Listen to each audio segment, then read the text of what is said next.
سینے پر ہاتھ باندھنے کے بعد تعوذ اور تسمیہ کے ساتھ آپ الحمد شریف پڑھیے، اس کے بعد کسی سورت کو ملا لیجئے، اس کے بعد آپ رکوع میں جائیے. رکوع میں جانے سے پہلے آپ رفع الیدین کیجئے، رکوع سے اٹھیے تو رفع الیدین کیجئے. اس رفع الیدین کا ثبوت ہے؟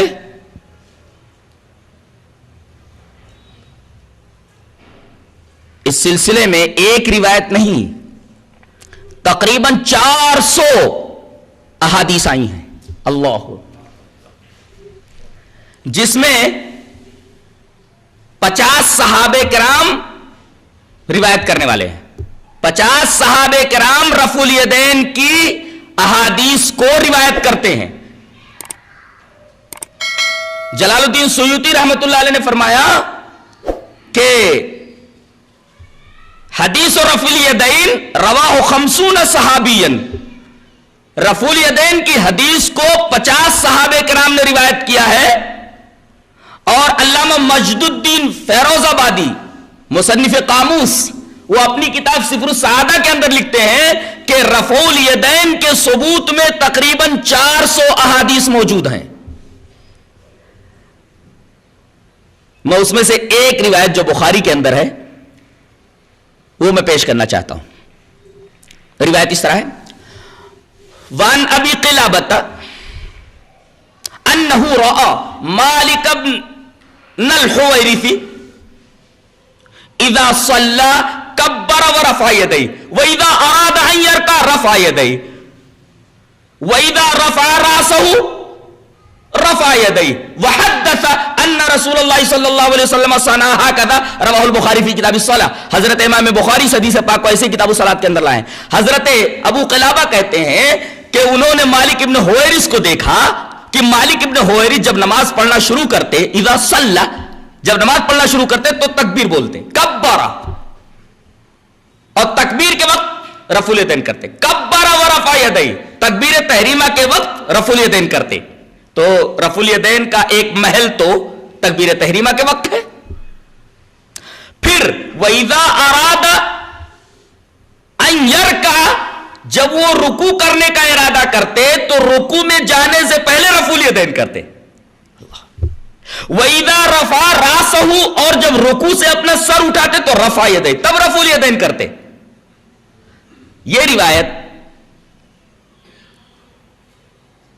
بیان کرنے کے بعد ابو قلابہ کہتے ہیں کہ مالک ابن حویرث جب یہ عمل دکھلا رہے تھے، نبی کریم صلی اللہ علیہ وسلم کی نماز کا یہ طریقہ بتا رہے تھے، فارغ ہونے کے بعد وہ کہتے ہیں وحدثا، انہوں نے بیان کیا، ان رسول اللہ صلی اللہ علیہ وسلم صنع ھکذا، نبی کریم صلی اللہ علیہ وسلم نے اسی طریقے سے کیا ہے. یہ نبی کریم صلی اللہ علیہ وسلم کا عمل ہے. اور ایک نکتہ اس میں اور بھی ہے، امام بخاری رحمت اللہ علیہ حضرت مالک ابن حویرث ہی کی روایت کو کیوں لائے ہیں؟ حضرت بہت بڑے فقیہ ہیں امام بخاری رحمت اللہ علیہ. مالک ابن حویرث کی روایت کو لا کر کے یہ بتانا چاہتے ہیں کہ یہ وہ صحابی ہے جو سن 9 ہجری کے اندر ایمان لائے. اس کے 1-1.5 سال کے بعد نبی کریم صلی اللہ علیہ وسلم کا انتقال ہو گیا. بہت تھوڑا عرصہ باقی تھا آپ کی حیات کا، اس کے بعد آپ کا انتقال ہو گیا. تو جب آخر زمان میں، آخر وقت میں یہ ایمان لائے ہیں اور یہ رفع الیدین کی روایت پیش کر رہے ہیں، اس کا مطلب یہ کہ رفع الیدین منسوخ نہیں ہے. آخر تک نبی کریم صلی اللہ علیہ وسلم یہ عمل فرماتے رہے. رفع الیدین کا نسخ ثابت نہیں ہے، اس کی کوئی ناسخ حدیث موجود نہیں ہے.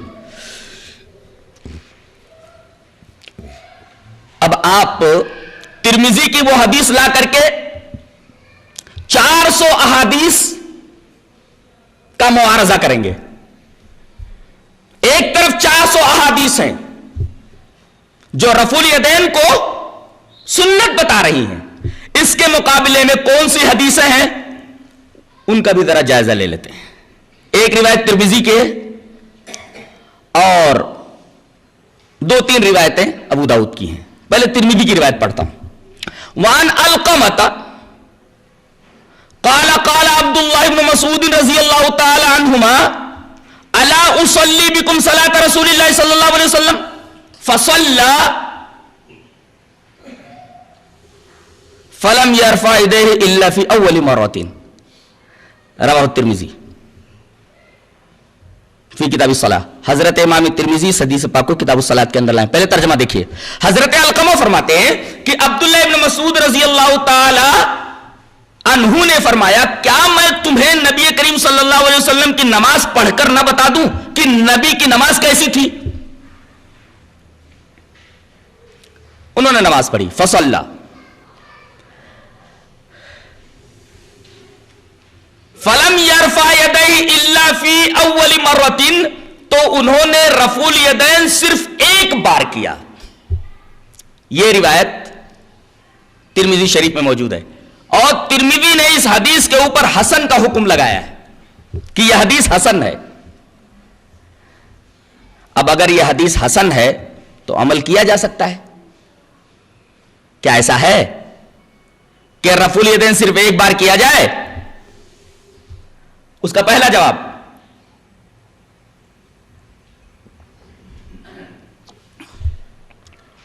یہ ہے کہ ابو داؤد یہی روایت ابو داؤد کے اندر لا رہے ہیں. جو روایت ترمذی میں موجود ہے یہی روایت ابو داؤد شریف کتاب الصلاۃ میں لا رہے ہیں، چند الفاظ کے فرق کے ساتھ. وہ الفاظ کون سے ہیں جو ترمذی میں نہیں ہے؟ میں وہ روایت پڑھتا ہوں جو ابو داؤد میں ہے. ان علقمۃ قال قال عبد الله بن مسعود رضی اللہ تعالی عنہ الا اصلی بکم صلاۃ رسول اللہ صلی اللہ علیہ وسلم قال فصلى فلم يرفع يديه الا مرۃ. وہاں اول نہیں ہے، الا مرۃ. اور اس روایت کو لانے کے بعد ابو داؤد اس حدیث کے اوپر تبصرہ کرتے ہیں اور ہر پڑھا لکھا آدمی یہ جان لے گا کہ جو ترمذی کی روایت کے الفاظ ہیں وہی روایت بعین ہی قالا پڑھنے سے کوئی فرق نہیں پڑتا، راوی نے کہا. اور اولا نکال دیجئے تب بھی مفہوم وہی رہے گا، مرتن ایک بار. گویا ترمذی کے جو الفاظ ہیں بینی ابو داؤد کے الفاظ ہیں. ابو داؤد وہی روایت جو ترمذی میں ہے جس کی امام ترمذی تحسین کرتے ہیں کہ یہ حدیث حسن ہے، اسی حدیث کو بینی ابو داؤد اپنی حدیث کی کتاب ابو داؤد میں لا کر کے ایک تبصرہ کرتے ہیں. وہ تبصرہ دیکھیے، کہتے ہیں ھذا حدیث مختصر من حدیث طویل وليس هو بصحیح علی ھذا اللفظ. کہتے ہیں کہ یہ اتنا ٹکڑا یہ ایک لمبی حدیث سے ماخوذ ہے اور ان الفاظ میں یہ ٹکڑا صحیح نہیں ہے. اس کا مطلب یہ کہ اس ٹکڑے میں کچھ گڑبڑ ہے. اس گڑبڑی کی طرف حضرت امام ابی داؤد نے اشارہ فرما دیا ہے. ایک ہی مرتبہ حضرت عبداللہ ابن مسعود نے جو رفع الیدین کیا ہے ان الفاظ کے ساتھ امام ابی داؤد کہہ رہے ہیں کہ یہ حدیث ثابت نہیں ہے. پتہ یہ چلا کہ امام ترمذی نے اس حدیث کے اوپر جو حسن کا حکم لگایا ہے ان کی تحسین تساہل کے بنا پر ہے. غفلت سے تساہل کی وجہ سے انہوں نے اس پر حسن ہونے کا حکم لگا دیا ہے، ورنہ یہ حدیث صحیح نہیں ہے. اس لیے کہ ابو داؤد کے علاوہ بڑے بڑے محدثین جس میں حضرت امام احمد بن حنبل ہیں، حضرت عبداللہ ابن مبارک ہیں، حضرت امام بخاری ہیں، حضرت امام رازی ہیں، حضرت ابو حاتم ہیں، حضرت امام دارقطنی ہیں، اسی طریقے سے حضرت ابن حبان ہیں.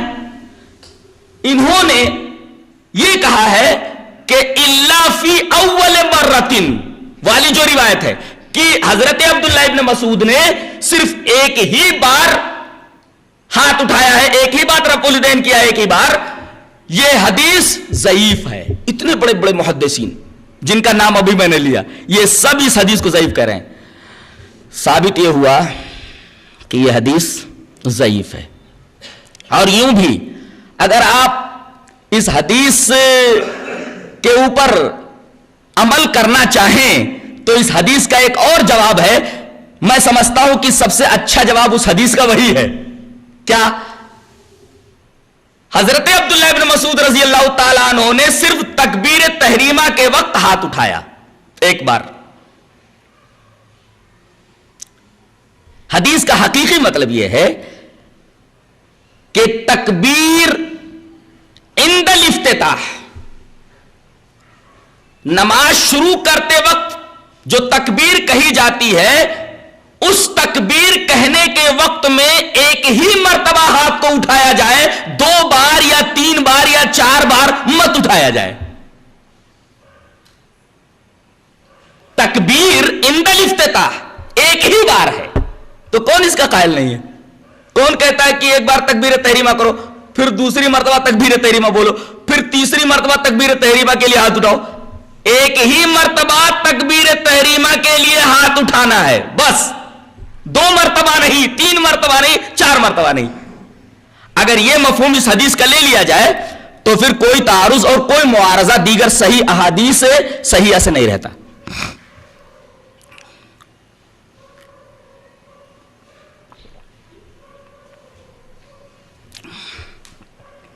ایک حدیث اور بھی ہے، ذرا اس کا بھی جائزہ لے لیتے ہیں. وہ روایت بھی ابو داؤد میں ہے، براء ابن عازب سے. روایت اس طرح ہے: وعن البراء ابن عازب رضی اللہ تعالی عنہ قال رأيت رسول الله صلى الله عليه وسلم رفع يديه حين افتتح الصلاة فلم يرفعهما